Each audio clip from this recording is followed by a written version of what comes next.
Hey everybody, I'm so worried that my battery is gonna die. And I started to make a video earlier and it did die. And it was a really good video, but it stopped at like the most important point. So today's video, by the way, is Mel. Hey, it's Thursday morning, nighttime when I function the best. But I was thinking today about some things I don't like about dog rescue, about the whole thing, about all these different levels of it. And the main point I want to make today, and I realize that I'm a neophyte in the rescue world, okay? Let me say that first. I know that people who have been doing this for 30 years are looking at me and saying to shut the F up. And you have every right to say that. But what I do need to remind people is that I have been doing this in one capacity or another for 35 years, okay? The 501c3 thing is new, but I have volunteered at shelters for 10 or 15 years. I've rescued dogs in one capacity or another for 20 something years. I'm not new to any of this. And horse rescue is something I don't talk about a lot here, at least not yet, but I've been doing that for 20 years, 25. So let me make my point quickly. I believe that there are factors, there are people, there are specifically three different things that are controlling how dog rescues operate. Okay? And I want you to think about these things I'm telling you. The first one are dog shelters themselves.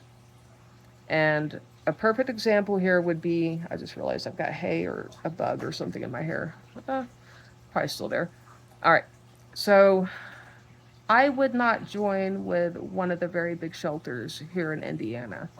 And the reason I wouldn't is because they were very controlling with how my spay and neuter policy worked. I would basically have had to rewrite my entire contract, and my contract was written by really good lawyers who knew what they were talking about and is also compliant with Indiana law regarding rescue. So I don't like it when another entity comes in and asks me to change, especially when there's all of these other shelters that don't expect you to do that. Okay, so my reaction is to say, "Bye." I hate it that dogs are being put to sleep there, but an interesting point is people say that the biggest shelter in Indiana is always critical, but are they really? Yes, they have at any given time, 10 dogs on the rescue only list. And I've heard that some are euthanized behind closed doors that you never hear about. But they're generally seniors, have aggression problems. Some of them are adoptable, but not the kind of dogs that people would immediately jump on, or they have major health issues. Okay. I'm not dismissing that. I really think those dogs need good homes. And I tried to be partners with them. But I just think it's interesting that I think the reason they're so picky is because they can be. They can be. They're not having a crisis like Dallas or Memphis, who I am partners with. Dallas and Memphis, they ask for references. They verify that you're a 501c3. They do all that typical stuff. They ask for your adoption contract and your spay and neuter policy. They had no issue with mine. Um, they check to make sure that you're compliant with all state laws, and I am. And then you can start adopting dogs. And actually, they're really strict with it.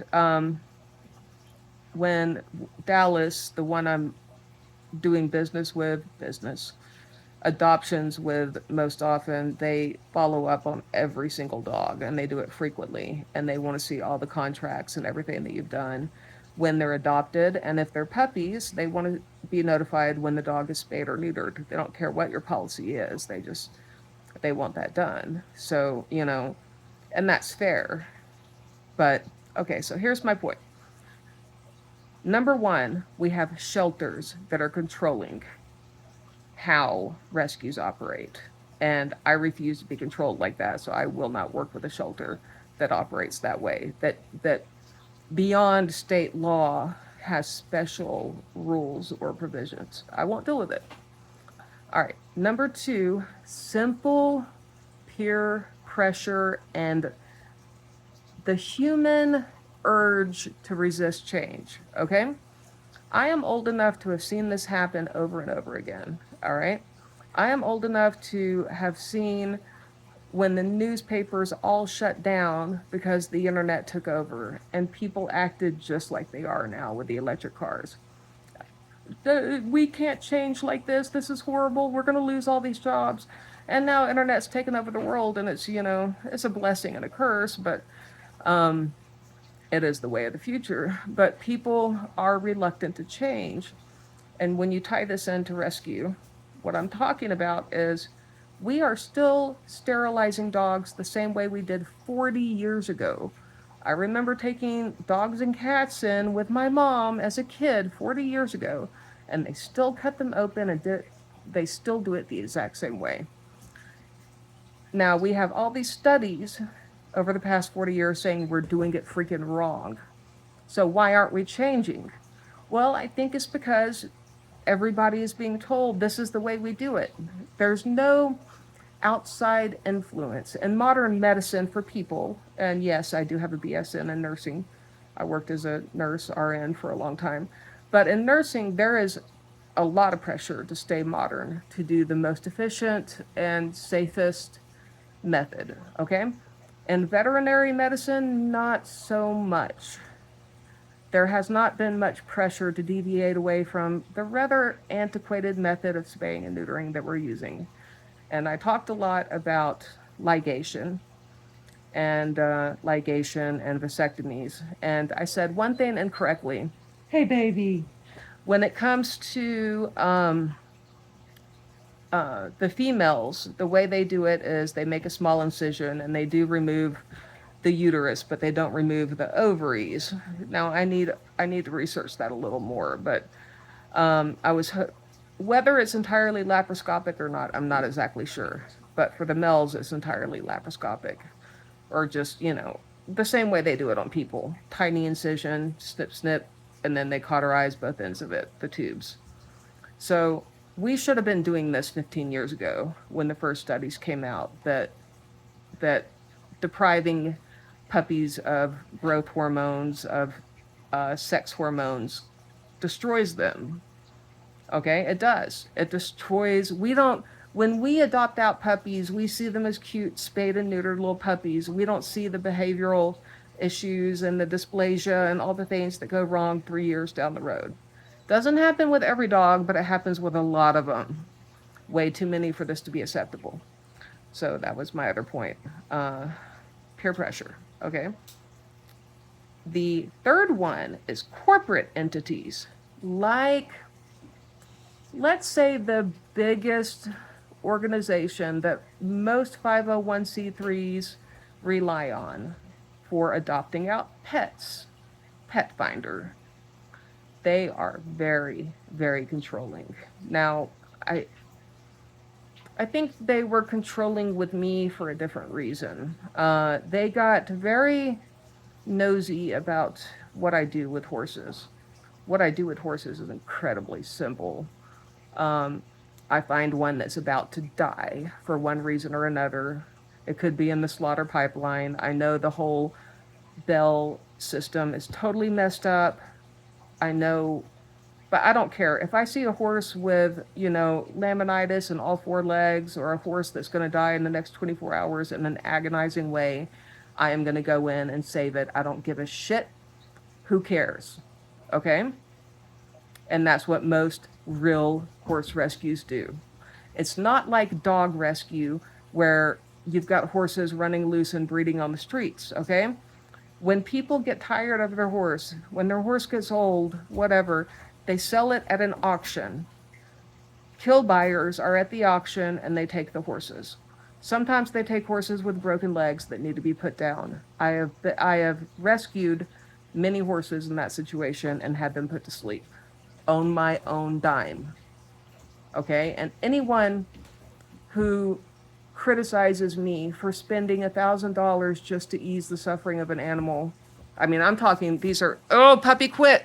And the puppy just unplugged my phone, so it's probably going to die. Hold on one second. Puppy, quit. All right, well, I'm limited now, and that's probably for the best. All right, so yes, Pet Finder got very involved in how I run my horse business. They were on a literal high horse. Apparently, somebody that was reviewing my application was some kind of neophyte in the horse rescue world, probably had ridden a horse 3 times, didn't know what all of this is about. But no, people aren't giving away horses. You see it happen once or twice, and it's usually a very complicated thing that you don't want to get involved in. Marital dispute, things like that. For the most part, they go through auctions because there is a lot of money in horse meat. So there you have it. If you're going to rescue a horse, there's people who rescue horses off racetracks, but it's not really rescuing, in my opinion. The thoroughbred, the first thoroughbred that I got, off-track thoroughbred, was from a readoption program. After she retired, there's a woman who runs a very organized outfit, and she adopts, and she's very selective about who they go to. And it's a program. It is not, I did not rescue the horse. I adopted the horse, and this lady still checks in on me. I think she should be a 501c3, but that's not my business. Okay, so back to Pet Finder. I think they used the entire horse thing as an excuse, or maybe they didn't. I don't know.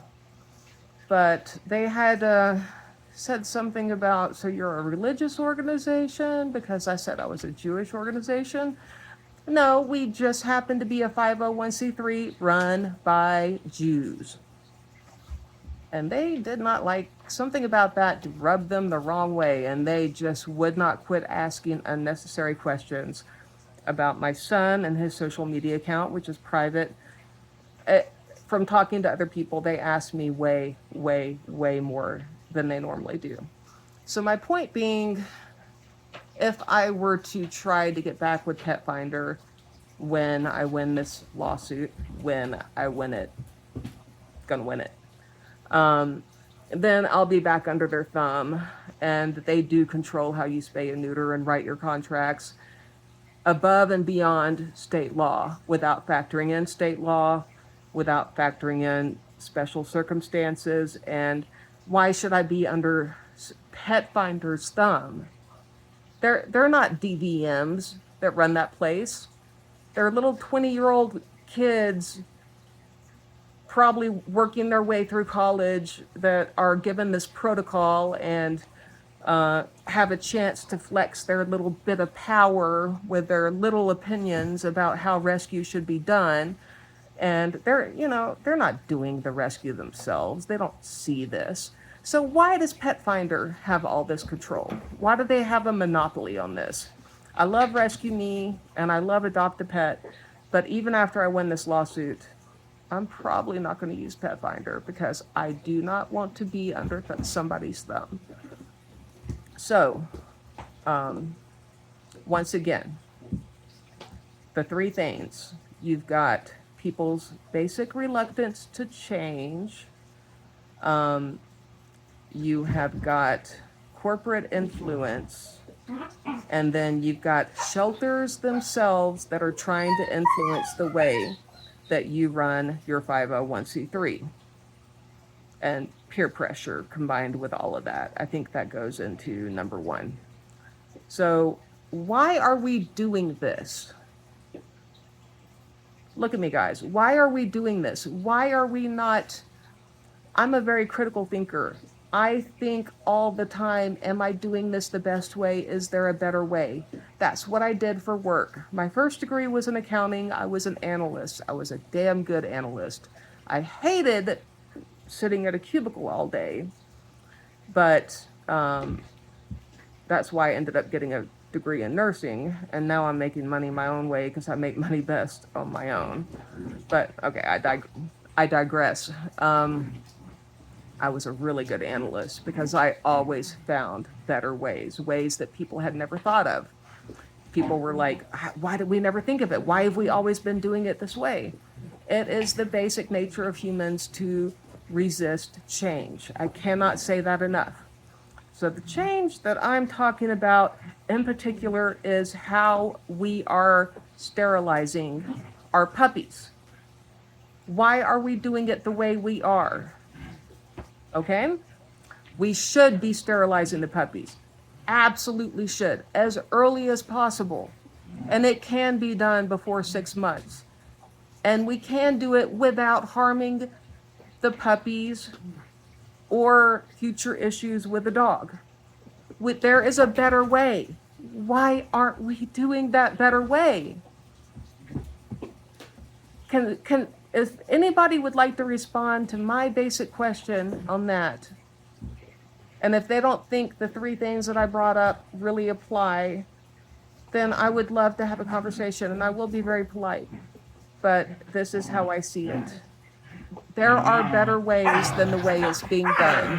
Forgive my little playing puppies here. It's puppy time. But there are better ways, and I will be doing the better ways. I know a lot of people are like, who do you think you are? Well, I tend to surprise everybody. That sounds conceited, but I do. So, I really appreciate every single rescue in Indiana and across the nation. We need to be a team. We are doing God's work, whatever God you worship, or even if you don't, we are doing incredible things here. We're saving dogs, and all of us should have utmost respect for one another, okay? But we do need to encourage each other, educate each other on more modern techniques as they come along. And honestly, a lot of these things aren't even coming along. It's almost like modernization in the rescue world doesn't happen. And I was quick to notice. So that was a long chat tonight. I hope 1 or 2 of y'all read it. Okay, because so important. So freaking important. Okay, love to all. Shalom. Good night.